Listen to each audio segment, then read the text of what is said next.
Had a hotspot failure here in Halstead, and we couldn't get set up and live, but we are now live here. So, yes, we're here at Halstead Old Settlers. I don't know, Josh. It's like the 167th or 65th or 54th, 30. I don't know. It's a lot of them. It's over 100 years for the Old Settlers deal, and so we're live here. We're getting ready for the parade. Parade will start. The kitty parade starts at 9:30. Are you got anything in the kitty parade, Josh?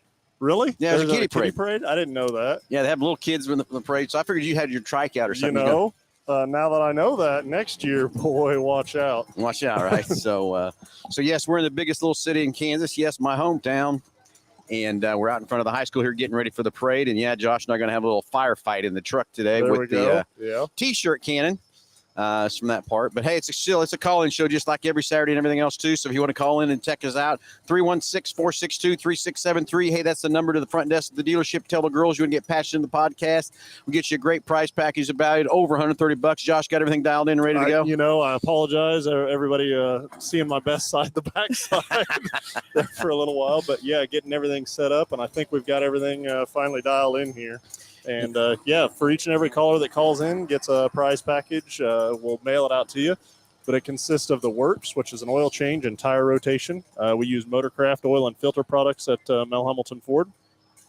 While we're doing that, we're going to do a multi-point inspection on that vehicle, checking over the brakes, tires, steering, suspension, all the safety-related stuff on that vehicle. You'll also receive $10 to Mel's Diner so you can get yourself something to eat and drink while you're with us at the big corner. You get complete nitrogen for your tires, so you get all the great benefits that nitrogen has to offer. And then a BG Products package, which consists of a can of MOA or motor oil additive for your engine oil.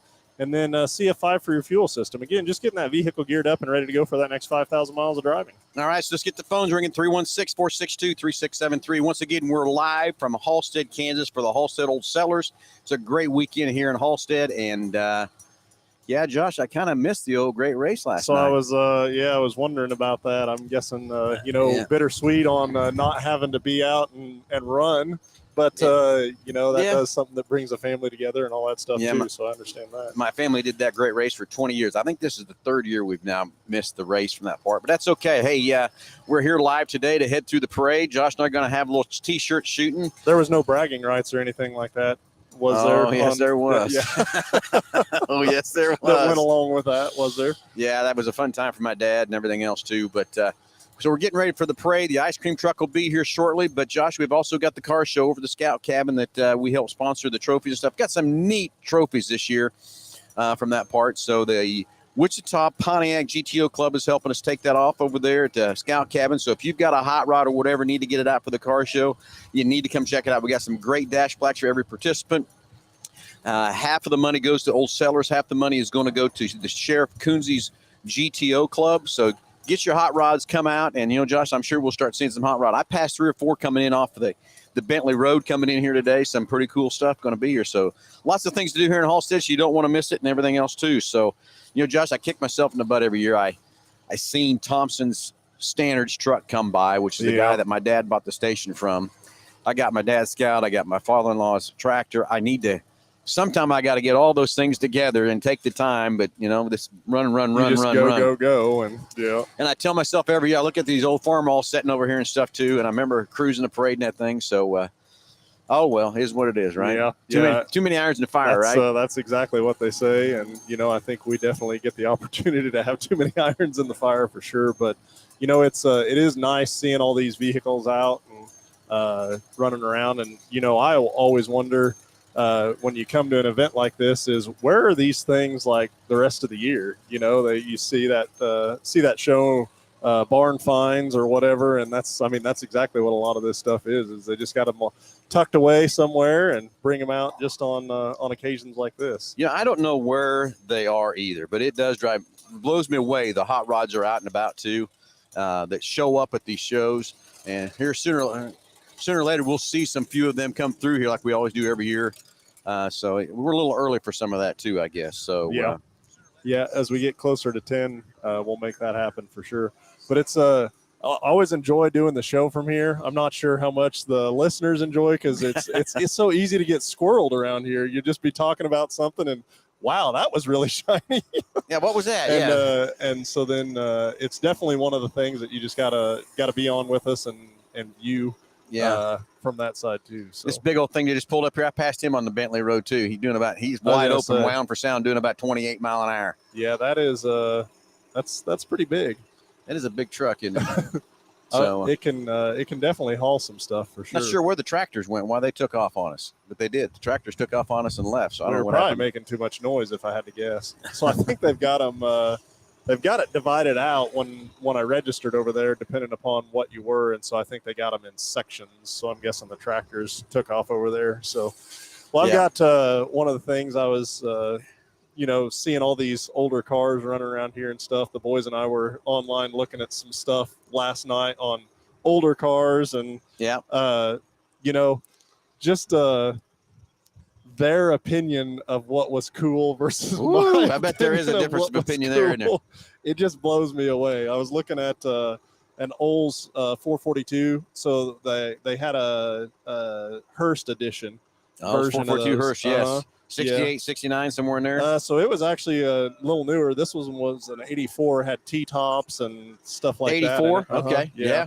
And, we're going through looking at it, and I was specifically asking them, what is it about it that you don't like? And they're like, well, the front end, it's just too squared off. And they were square back then, not rounded. But, just picking out different features of what they think was cool then versus what's cool now. And I don't even remember what it was. There was another car we brought up and they're like, oh yeah, I really like that. And I was like, man, I wouldn't own one of those for nothing.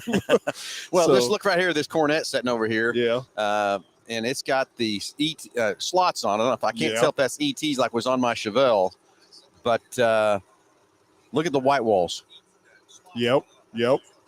Look at the white walls. And then now to have a set of white walls on a car, that's you'd have a hard time finding that. Raised white lettering is another thing. The other thing I can think of is everything had Kragers. If you wanted a wheel, you had the ET slot or the Krager. That was pretty much your option, back then. Or steel wheels with the chrome moon cap on it. Yeah. So anyway, hey, Josh, I think we got a caller coming in too. So, okay. I think it's Delbert. Let's get Delbert patched in here in a second too. Kelly Hamilton's texting me. He's mad we didn't get him on here, Josh. Well, where you at, Kelly? Come on. Just get your butt over here. Oh, some of us have work to do. Yeah. Well, this is work, dude. Yeah. So anyway, we'll get Delbert patched in here just real quick and answering a few more texts coming through here. So welcome to the biggest little city, right? I need to look and see if that's still up on the co-op there on Main Street, but I think it is. Yes, it is. You didn't see it? Yeah, we were here for a ball game here.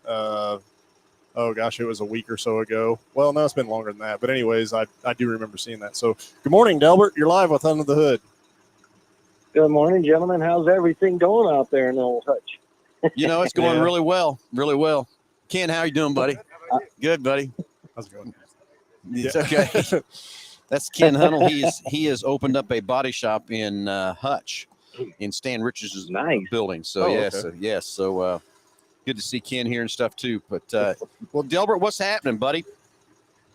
Well, not a whole lot. We got a little rain this morning here in Oklahoma City, but I just wanted to talk a little bit about brakes and how they react in the heat. Oh my goodness, what a difference!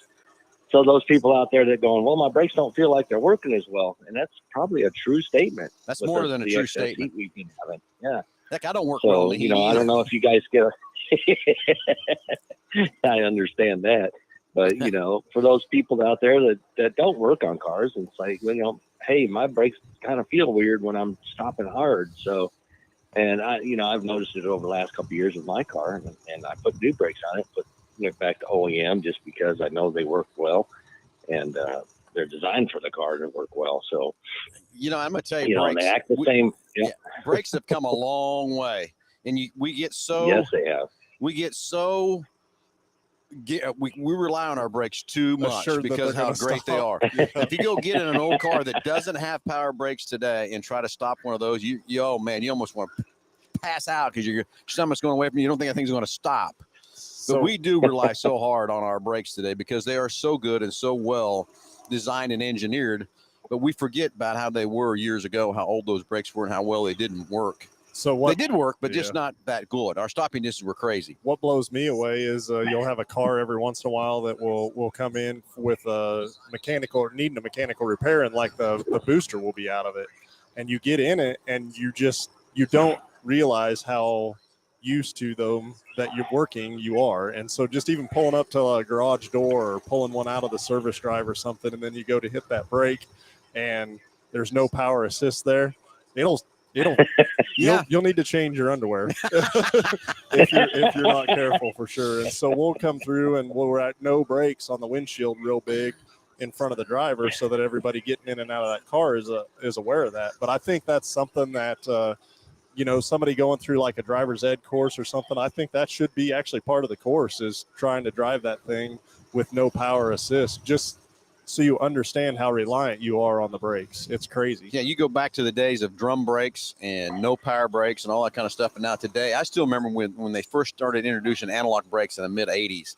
and we were actually doing skid tests with them on wet surfaces and stuff.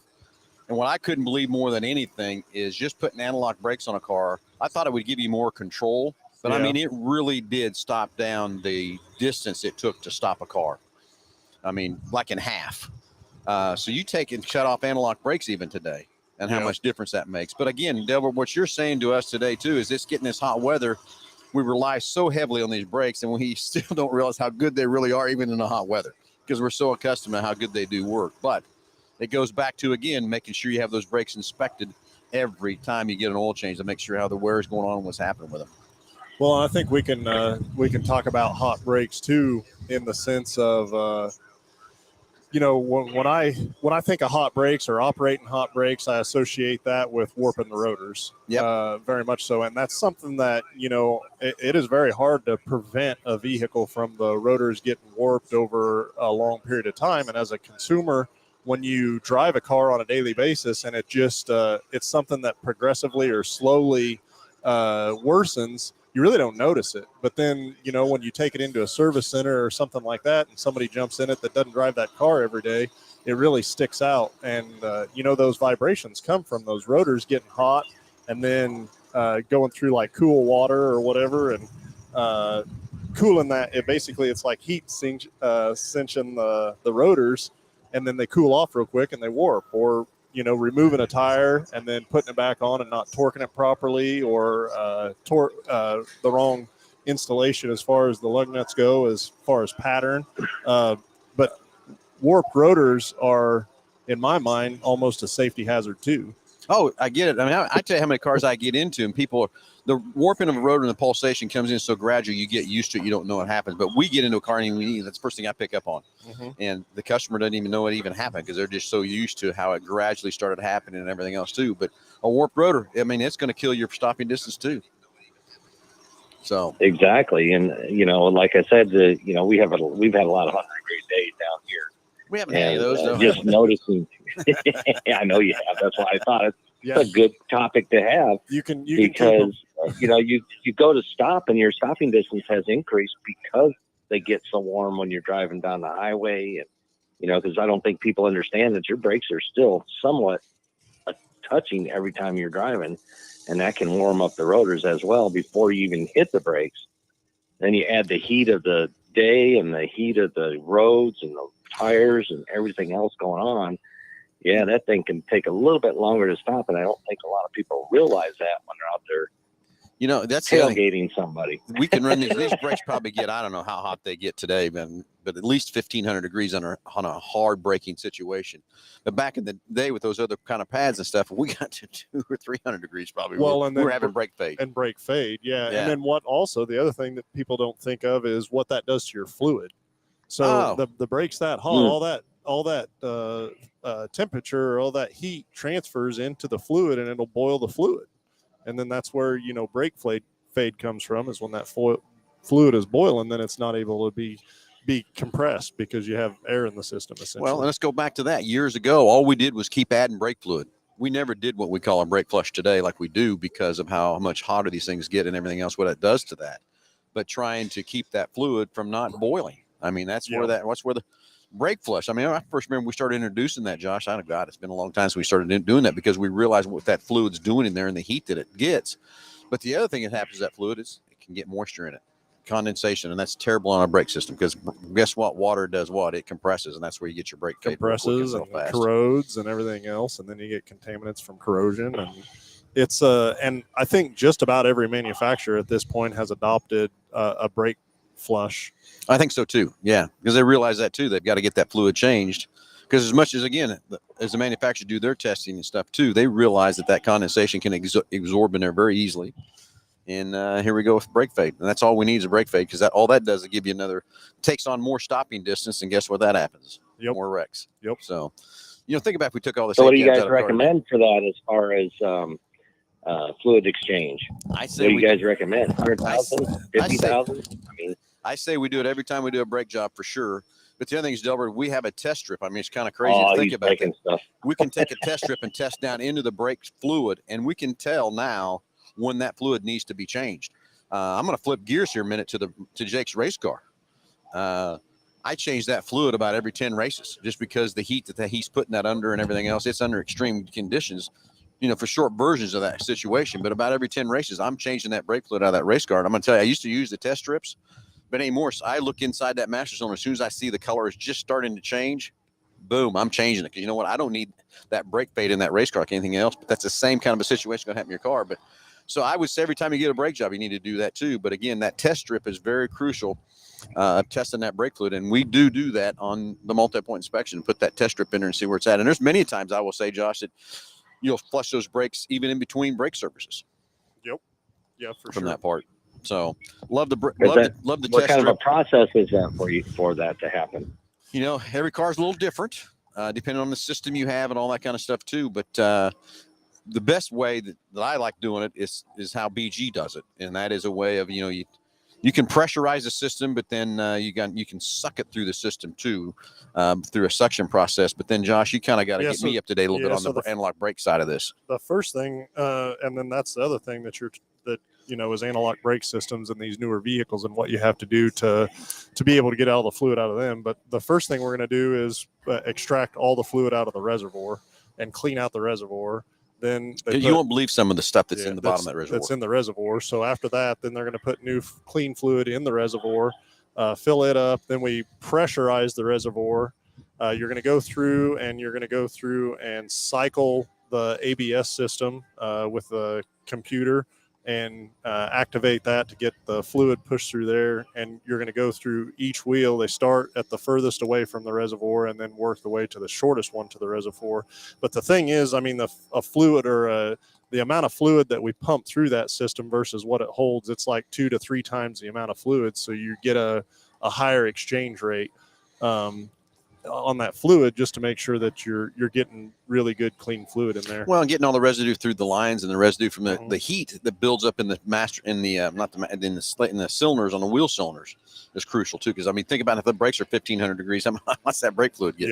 Yep, very much so. And then the other side of that is, and we hadn't even really touched on it yet, but better brake fluid. When you go from a .3 to a .4 brake fluid or a .2 to a .3 brake fluid, like your boiling point rises with each one of those. Now there is a .5 fluid, but it's a synthetic. Fluid. It's not cheap, but then also it's not. You don't use that with anti-lock brake systems. It's just not compatible with the valving and stuff like that in some of those ABS systems. So, but most manufacturers run .3. When we change it out, we go to a .4. And at one time I used to know the boiling point or the temperature difference, but it was like 100 degrees or more. More going to a .4. Going to a .4 than from a .3. And then you would think that maybe a .4 would last longer than a .3. Don't think so. I mean, it's kind of like going to change your engine oil from multi to full synthetic. That doesn't extend the life interval. of it. Yeah, right. Exactly. It's just better for the environment. Yep. Exactly. So, anyway, Delbert, some great questions, great comments here for bringing that up. I like the idea of being safe. Is there a standard cost for something like that when you add it to your brake job? Yeah, so our brake fluid services I think are $129.95 for a brake fluid service. But again, it's and that's something that pretty much most manufacturers adopt that to be about every 2 years. of driving. But honestly, going back to the multi-point inspection and how we tell a consumer that that's a service that they need is we test the fluid, because everybody's situation is different. Everybody's driving conditions are different. But when you test that fluid and you put that strip in there, there's no denying the moisture content in that thing. It's not a guess. It's that it needs it, and this is why. So yeah, that's why I love those test strips and everything from that part. Yeah, and just you guys describing how you do that process. I'm sure there are people out there that could possibly do it in their garages, but most likely this is not something you want to do at home. This is something you want to go and have a professional take care of. And Delbert, I'm going to go another step too, because we've run into this so many times with other repair shops and things too. If you don't have the proper equipment, like BG provides us to do that service, and then number two, to be able to cycle the ABS and do the things you need to do with a scan tool and all that kind of stuff. Some guys can go in and just pull the fluid out of the reservoir and bleed the brakes a little bit and think you got a good service, but they forget about all those the residual that's all through those lines and everywhere else in those cylinders and everything else too that you're not getting out. So it's always quality of a service too, not just getting a service done. So exactly, that's where I was going with that. I got a list of comments that we'll go through here, but we'll do that here in a little bit. But I do have to point out one. Okay. For Google purposes. Okay. You say anything anymore and it can be fact checked. Fact check it can be fact checked in like 2.2 seconds. I agree with 50% what's on Google that's true too. So Greg Murray posts on here, .3 is 401 degrees Fahrenheit, .4 is 446 degree Fahrenheit. And so, I knew there was a temperature difference for sure.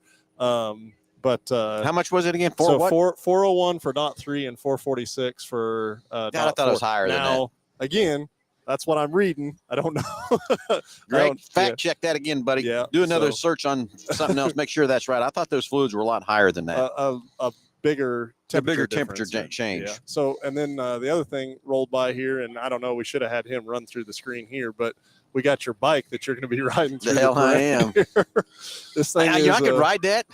The problem is how I'm going to get stopped. The getting on and going. Just have an ambulance behind me to take. What do you think? That's 8 foot.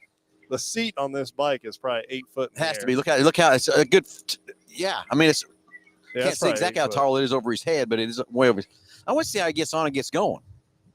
With help. I bet he uses a tree or something. Yeah, I don't know. I bet he gets alongside this truck right here and just hops on from it. Then the next thing is, how do you stop? How do you get off that thing? Yeah, it's a long way down. Maybe you don't. Maybe you just keep riding.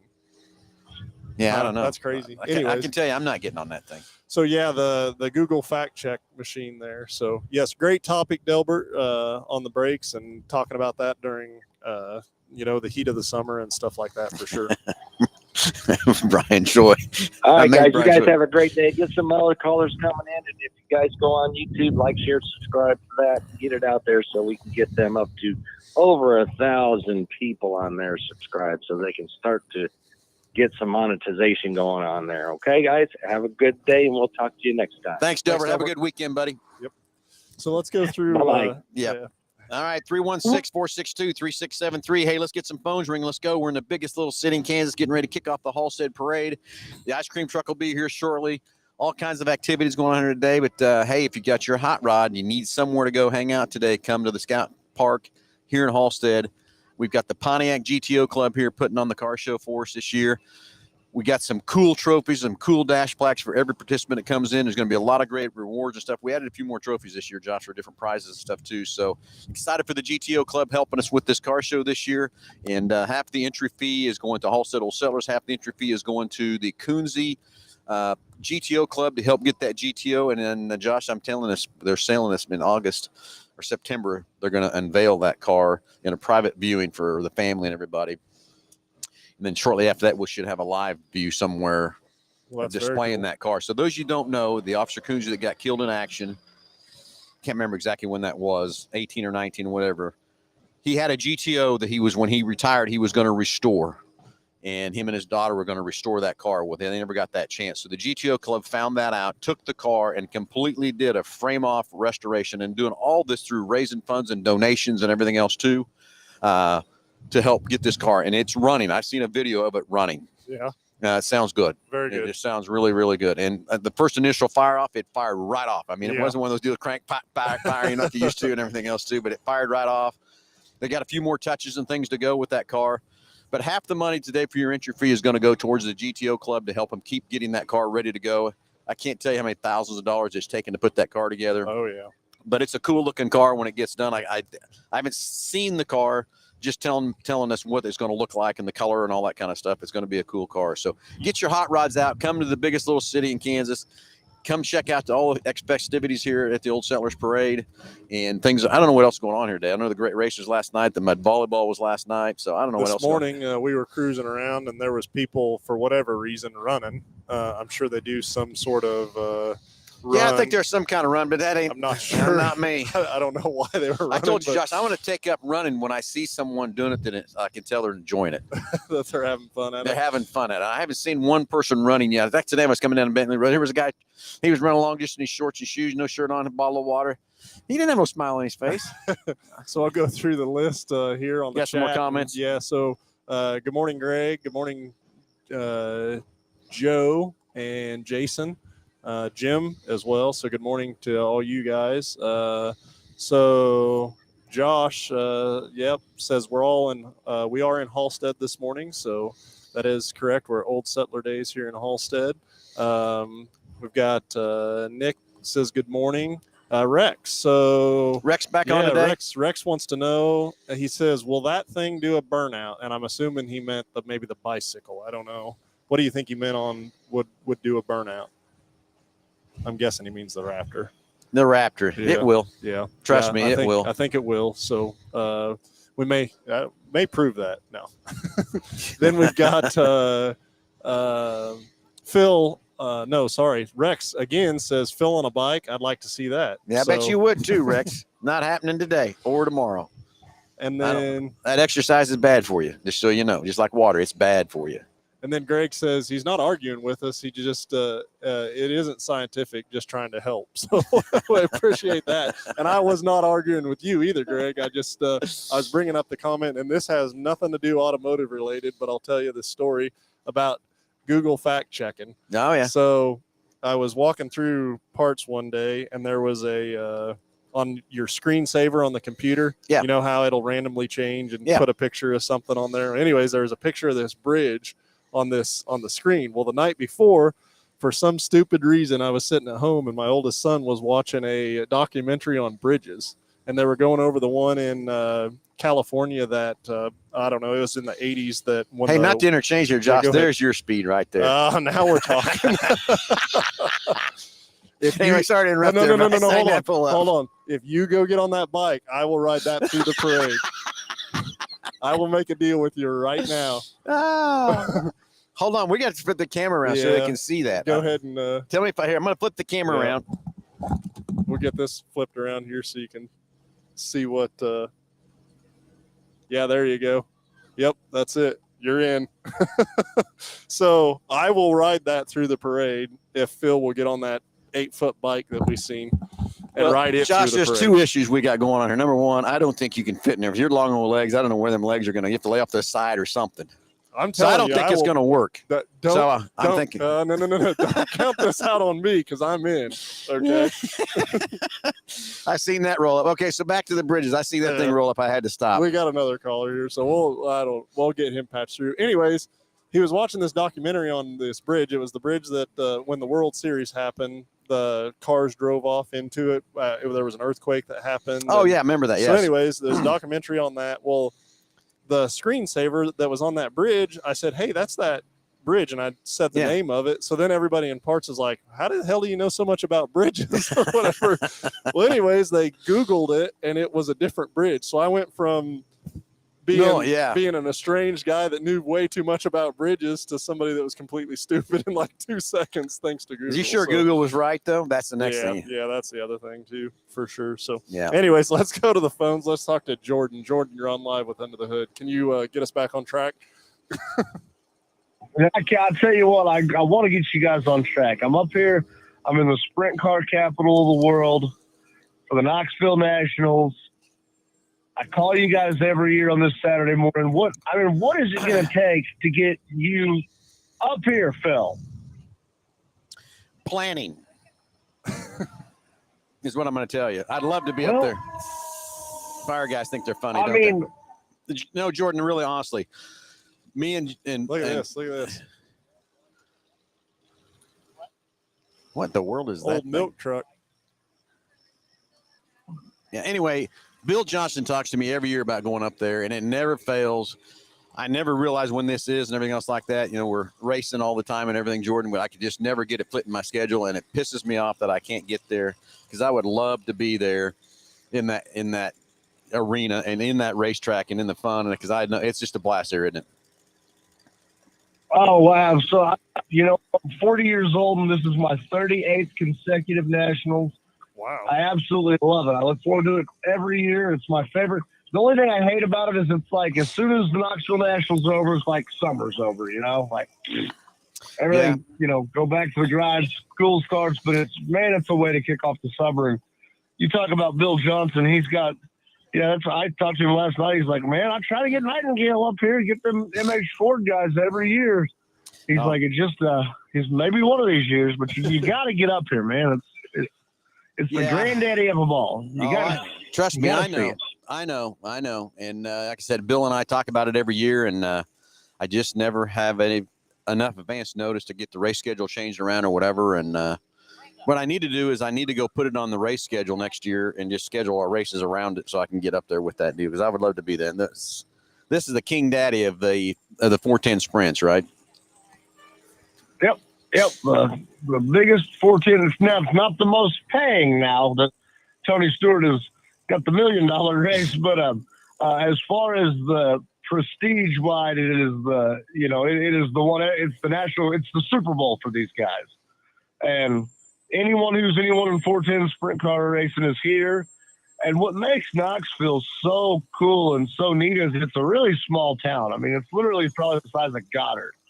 But they just invade the town, 1 week every year. And so because it's so small and everyone's walking around it, unlike other sports, if you go to a Chiefs game, you don't get to meet Patrick Mahomes, or if you go to a baseball game, you don't get to really meet any of the players. But here, if you bring your kids or you bring someone, the stars are walking around with everybody else. You get to meet, I walked past Kyle and Caitlin Larson walked right past me shoulder to shoulder last night. Everyone's just intermingled with everyone up here, and it's really neat. So, if your kids are into it, you want to bring your kid and actually let them meet one of these stars and get an autograph. It's totally doable. Where a lot of other sports, you go to a Chiefs game, you're not going to get Patrick Mahomes' autograph for your kid. But okay, Jordan, that's what's neat about racing. Let's tell our listeners more in depth what's going on here and what's happening so they can kind of understand the magnitude of this race. Well, you and I and Josh understand it, but I bet a lot of our listeners don't understand really the magnitude of this race. Does that make sense? Well, yeah, absolutely. Well, again, it's the Knoxville Nationals. It's been going on for, I think this is the 62nd annual. And it is so now it's held in Knoxville, Iowa. Okay, so let's go back to this. Go ahead, I'm sorry. It's sprint car races. So tell everybody what a sprint car is and how fast they go, how much they weigh, the horsepower, all that stuff. Okay, well, yeah, that's a good point. A 410 sprint car is exactly what it says, 410 cubic inches. They make about 900 horsepower. They have to weigh a minimum of 1,400 pounds, which is power weight ratio is nothing.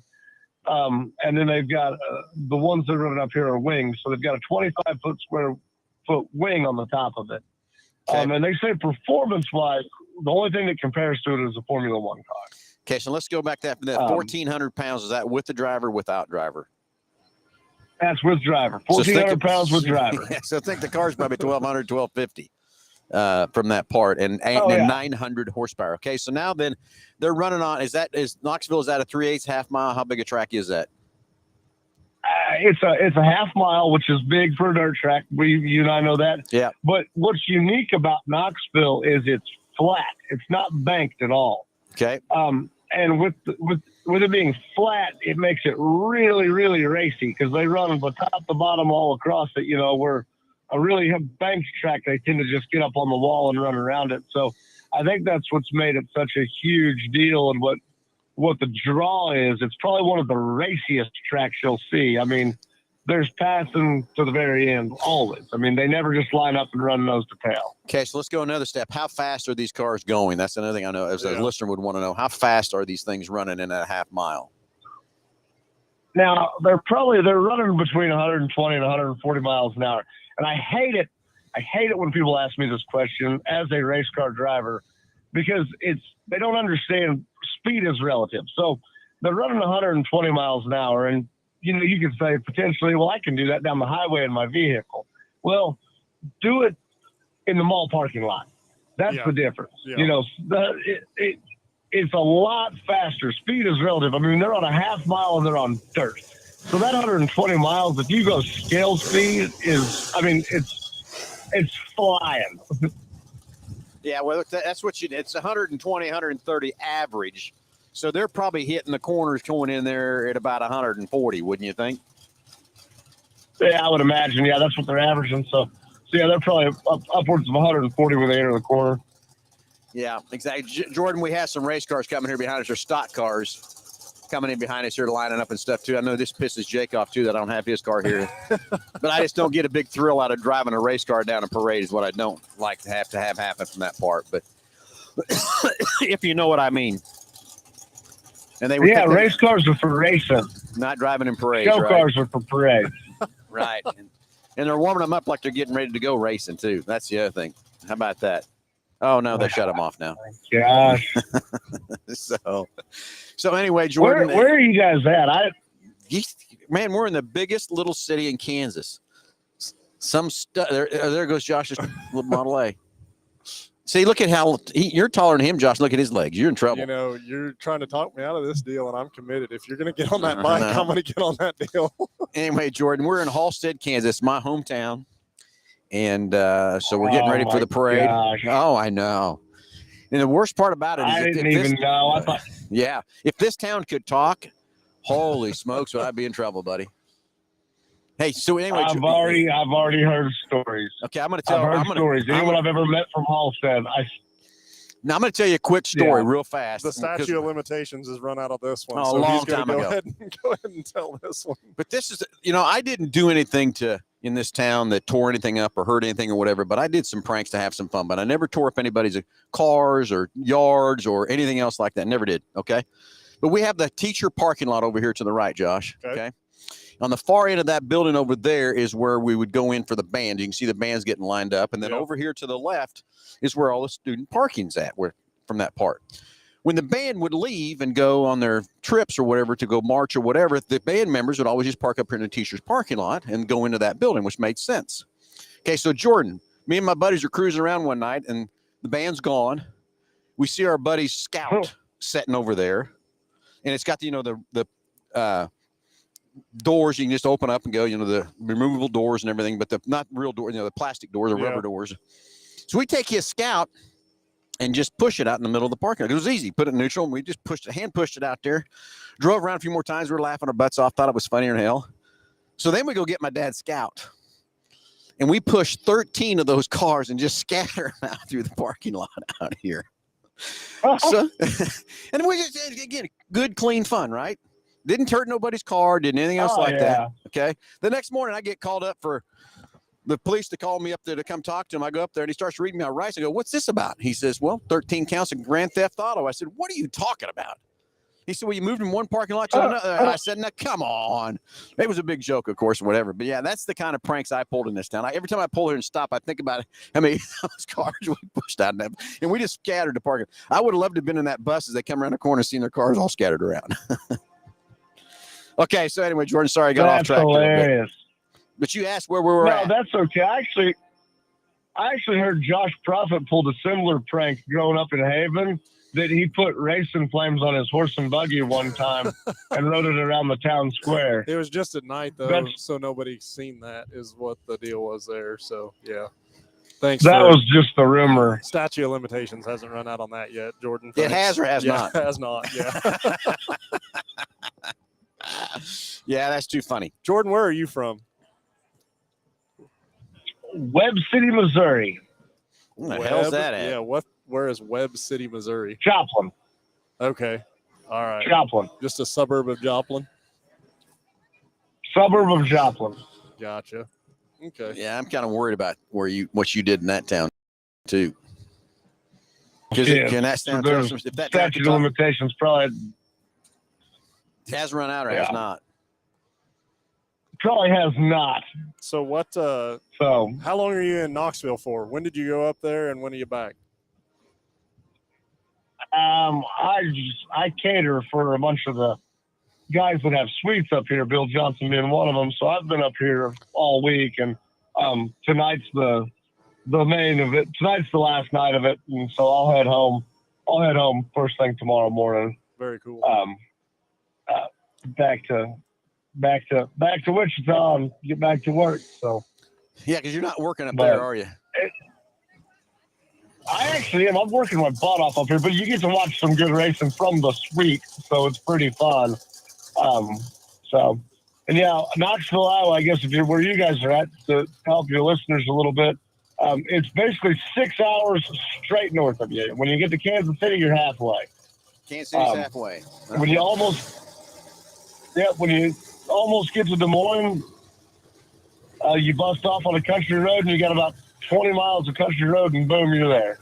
Gotcha. And they have a little airstrip here, so we could bring Mel Force One next year, so we don't even have to drive. We just All right, we'll have to check that out and see. If I'd have known that might have been a different ball game. But yeah, we're gonna have to get this on. I'm gonna have to figure out when this race is next year, get it on the calendar, and change my race schedule around that. But might piss Jake off that I got to schedule a race around us. We're not racing Team 3J somewhere on that weekend. But I get it. You need to do it. You guys can do your radio show from right up here, right in Knoxville. It'd be perfect. Well, hey, buddy, we've done this radio show all over, and I think the most funnest one was in Bristol, Tennessee. And we did it right there at the racetrack and everything at Bristol. But, Josh, we've done it in a lot of places and a lot of fun places from that deal, too. So, well, anyway, Jordan, thanks for calling in. We're going to sign off a little earlier so we can get ready for the big parade and get ready for the car show here in the biggest little city in Kansas. And I just don't want to take any more chances. Anybody want to find out more things about myself here in this big in this town. But yeah, there's a few things at SoTown, and the drag strip out here west of town too. That's the next place. I spend a lot of time out there for some reason. There's a drag strip out here. Really? What nights do they run? Every night, baby. It was pretty popular on a Saturday and Friday. I didn't see the stadium or anything. I don't know. No, there's no stadium. Concessions. No, there was no. Well, there was concessions in trunks of cars, but yeah, from that part too. So yeah, we had a lot of drag racing out here west of town, out there too. So a lot of fun. Every time I drive by it, I think about launching off there and going. But anyway, lots of fun. So anyway, Jordan, root on, tell Bill we'll try to schedule next year to try to get to Knoxville and look at some more hot rods rolling in over here too, Josh. Some Vipers rolling in. So anyway, Jordan, have fun. We'll see you guys. Have a good day. You too, buddy. Drive safe when you're headed back, buddy. I will. See you, buddy. Bye. Okay, Josh, we're running out of time here.